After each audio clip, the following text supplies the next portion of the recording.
Okay, so today let me show you how we're using pictorial models to subtract. So the previous video showed you how to do it for addition. So now we're going to the other side and we're doing the same process but for subtraction.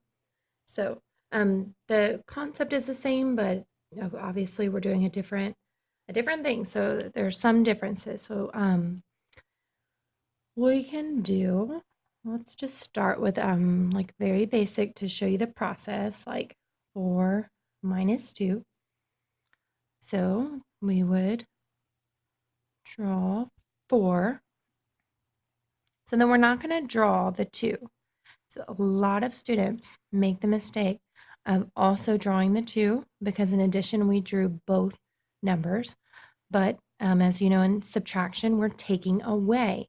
We're not getting more. So we should not draw any more. We're actually going to take away the subtraction.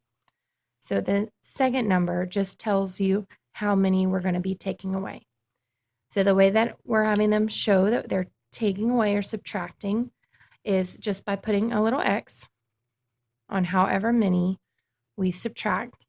And then I'm asking them to circle what's left so that they don't forget to count any little dots, just to keep them from making mistakes. We're going to circle what's left, and that is your difference. Okay? So that one was super simple. So let me show you what we do when the numbers get a little bit bigger.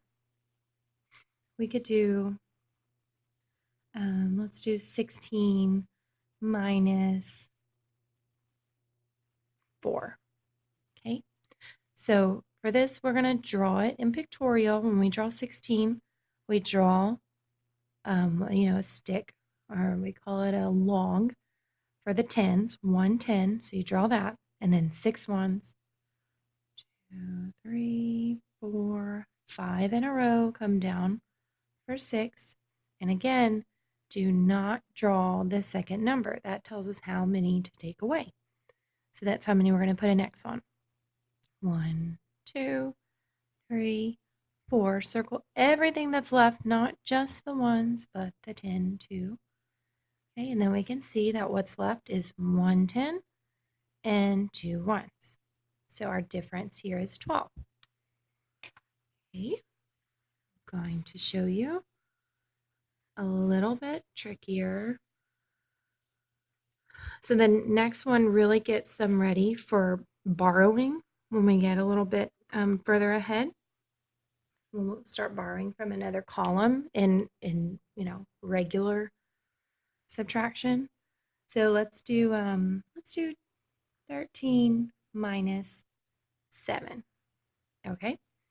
So again, we have them draw the first number. We have 1 10 and we have 3 ones. The second number does not get drawn. It tells us how many to take away.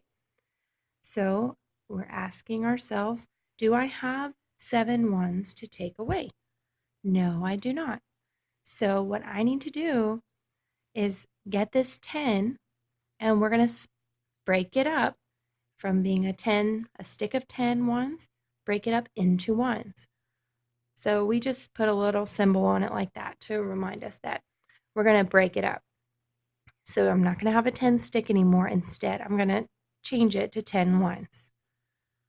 So now I'm going to draw that because I got that from that stick. I broke it up into the ones. So I have 10 ones. Now I have enough to take away 7 ones. So I can do that.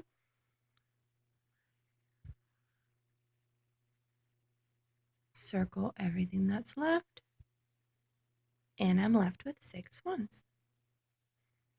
All right, so like I said, this is really preparing them for the concept of borrowing. And when they see it pictorially, when they see this concrete representation, they'll be able to understand why we have to do that instead of just memorizing that that's the next step. The goal is that they will be able to see it and understand why. If you have any questions, some students figured out how to leave comments, and that was so helpful because I really didn't know what to do. It was really easy. So you could just leave a comment on the video, or you can email me and I can help you through it.